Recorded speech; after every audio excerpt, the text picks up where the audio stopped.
Welcome to Becoming a Cook. I'm Charlie Wetzel. Today is Abby's birthday. Abby is 19 today, and I'm going to cook one of her favorite dishes. Whenever our kids have birthdays, or for that matter, if Stephanie has a birthday as well, they get to request their meal. Abby for years requested pork roast with mashed potatoes and gravy, which I happen to have just cooked her a couple days ago. But today she wanted Basque Chicken, which is one of her favorites, and she always helps me to make it. So I'm going to work on the chicken, she's going to work on the peppers and onions, and we'll teach you how to make this recipe. I adapted this recipe from Anthony Bourdain from his Les Halles Cookbook.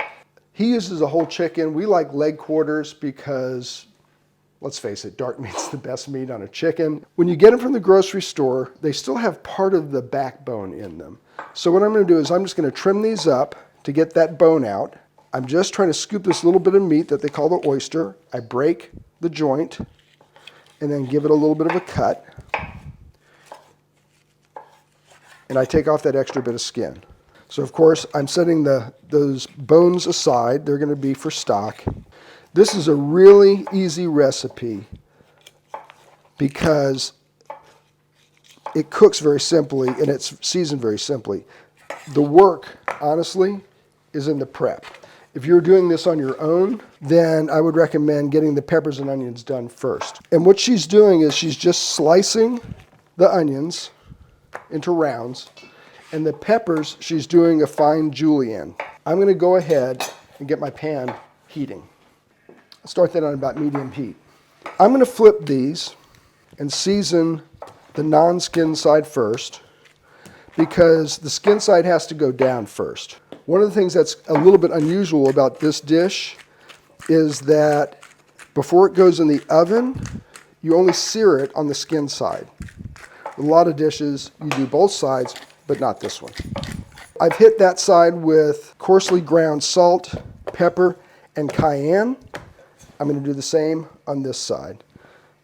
I do the cayenne first because it's easier to keep track of how much I've used. And you can see I'm not using a lot, but you would be amazed if you skip the cayenne, this dish would have an entirely different flavor. If you don't have coarse salt or coarse pepper, then just the regular thing can work just fine. I'm going to check and see how hot this is. All right. I'm going to turn it all the way up to high. So I'm going to hit this with some olive oil. I just really want enough to coat the bottom. And then that's the sound I want to hear. I'm going to do these in batches. So I'll do the first 4, then I'll pull them out and do the other 4. I'm preheating this to 350, and when I get ready to put them in, I'll put it on convection. So you could probably do this at 375 if you don't have a fan in your oven. Let's see how Abby's doing. Oh, you're making good progress. So this one is cooking the fastest. This one's pretty close to where I want it. And I'm not really trying to cook it through. I'm just trying to get this good sear on that skin. For 4 leg quarters or for a whole chicken broken down, you do 2 green peppers, 2 red peppers, and 2 large onions.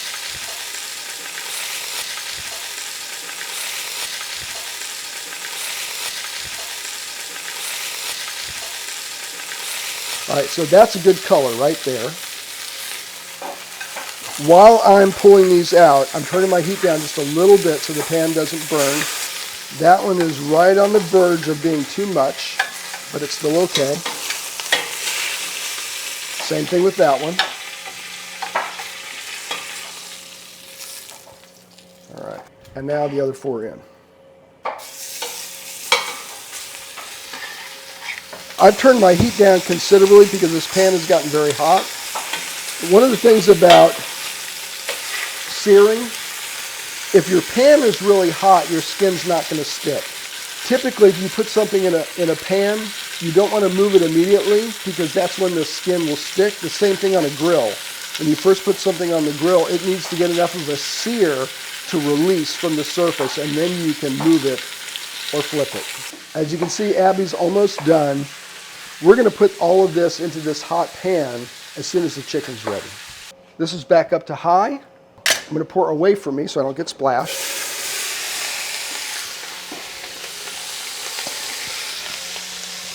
And they all go in at once. I am going to add a little bit of butter at this point. There's about 2 teaspoons of butter. I'm just going to drop that down into the bottom. I don't put that in earlier because it will burn because of the high heat. So the higher the heat you can do this on, the better. Because as soon as you put these things in the pan, your temperature is going to drop. You don't really want these to get very brown, but you do want them to get soft. This looks pretty good. I'm going to go ahead and add white wine. And I guess that's about a cup. I just buy an inexpensive Chardonnay. And then for a double batch, I use 2 cans of whole tomatoes. I pour the juice in, and then we break the tomatoes up with our hands and add those. And Abby's going to help with that because she always does. And I'm actually going to turn this down a little bit because it's so hot that I think it's probably threatening to burn Abby. I also move this forward so that the heat's not coming out through the front quite so drastically. Be careful breaking down the tomatoes because it squirts at you. Yeah. As Abby said, the tomatoes will squirt at you. You're going to see that there's skins on them that weren't removed like they were supposed to have been. Just throw them away. So I've got this up to full blast again. The last thing I'm going to do in here is I'm going to use a couple of bouillon cubes. If I were doing a single batch, I'd use 1. Since I'm doing a double batch, I'm going to go ahead and use 2. So these will dissolve, but if I want to make sure that they go faster, I'll just take it to the side of the pan and I just crush it. If you wanted to, you could thicken this by adding a little bit of flour. Abby actually likes it juicy, so we don't usually do that. Now I'm going to taste for salt. We could use a little bit.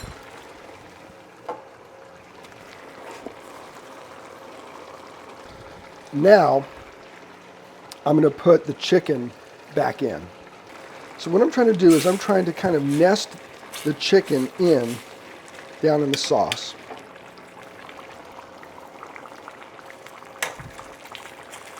Because I like this to keep thickening, I actually put this in the oven uncovered.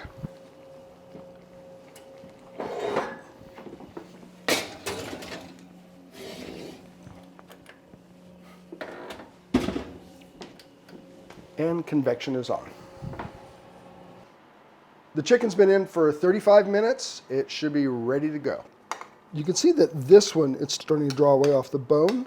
So that's a sign that they're ready to go. If you poke these with a fork, they should run clear. Let's go ahead and get one of these ready. A little bit of brown rice, which is what we typically serve with this.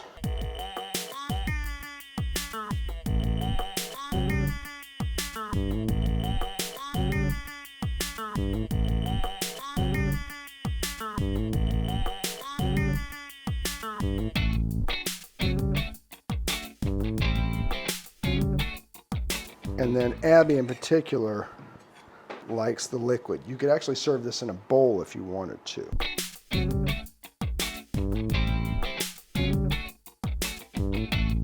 So this is Basque Chicken. Happy birthday, sweetie. Thank you. You're welcome. Let me just tell you, a recipe is a guideline, it's not a blueprint. It's not something you have to follow so carefully. When I found this in Anthony Bourdain's cookbook, I tried it just as he wrote it, but then I started playing with it to tailor it to what we like the best. And that's really what I encourage you to do as a cook. Look at recipes, use them as resources, play around in the kitchen, try things out, and over time, as you try them, different ways, you add things, subtract things, you make the recipe your own or your family's. If you're enjoying becoming a cook, if you're learning things, please subscribe. We'd love to have you.